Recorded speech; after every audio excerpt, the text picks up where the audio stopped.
Up next, we have a father from Newtown, Connecticut. Please help me welcome Bill Stevens.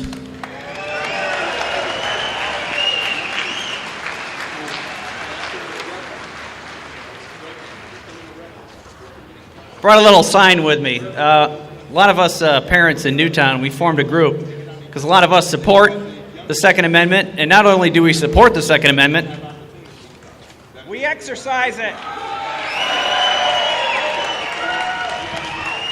We are Newtown, and we choose freedom.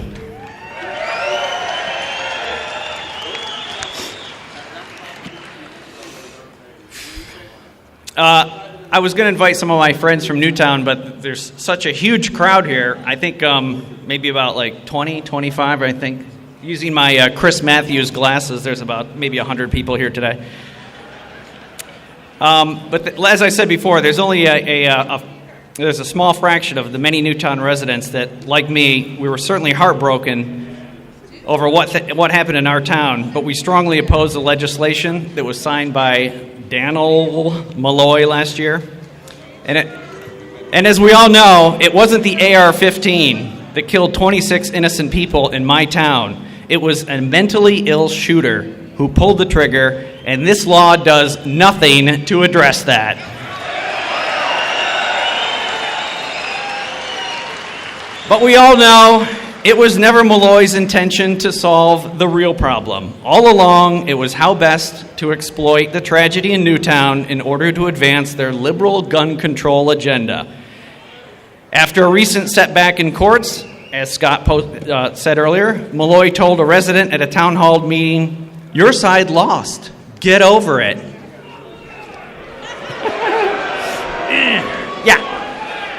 Well, Governor, let me give you a refresher on Article 1, Section 2 of the Connecticut State Constitution, which reads, "All political power is inherent in the people, and all governments are founded on their authority and instituted for their benefit, and they at all times have an undeniable and indefeasible right to alter their form of government in such manner as they may think expedient." That's really what it says. So, Governor, our side lost. Get over it. There was a guy named John Paul Jones who once said to the British, "I have not yet begun to fight." But Malloy had some help up here at the Capitol. Help from an oath breaker, a guy named Senator John McKinney, who now wants to be our governor. I think he's Russian because he's got a funny middle name. It sounds like Musko. John Musko McKinney. He says we don't need more than 10 rounds in our guns. So-called high-capacity magazines. Well, John McKinney, you've been a politician for more than 10 years, and in my book, that's high-capacity politics, and we don't need you. Speaking of high-capacity magazines, I can't remember how many rounds I put in here this morning. Was it 10 or more? I forget. Well, maybe John could come over to my house and demand that I show him how many rounds I have in my magazine. Come on over, John. The German Shepherds will give you a nice warm welcome. Instead of chewing on deer bones, they can chew on a rhino. Come on over, John. You know where I live. And thanks to the Sipsey Street Irregulars, we know where you live too, John. And speaking of rhinos, as Scott said earlier, Mayor Mark Boughton of Danbury is still a member of Nanny Bloomberg's anti-gun slush fund, Mayors Against Illegal Guns. And he applauded Governor Cuomo when he signed the SAFE Act in my home state of New York. And now he wants to be our governor. Not happening. But the new castrati in the Connecticut GOP, as Rush Limbaugh says, they will stammer, but we need these guys. They're fiscal conservatives. We need a moderate Republican in Connecticut to replace Malloy and fix the economy.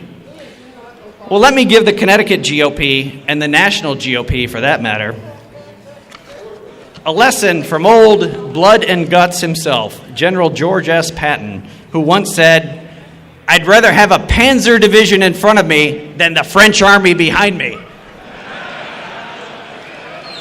And Patton's right. Why trade our liberal enemy, Daniel Malloy, for an oath-breaking rhino as governor? Someone who will vote our rights away, but promises to fix the economy and lower our taxes. So you expect us to give up our unalienable rights endowed by our Creator for lower taxes? I'm sorry, but our rights are not for sale. This November, the great citizens, the patriots of Connecticut, we're going to choose our representatives and our next governor from a group of patriots who will uphold and defend the Constitution first. And as a bonus, hopefully they'll lower our taxes and improve the economy. This November, we're going to clean out the Capitol Zoo. No more donkeys and no more rhinos.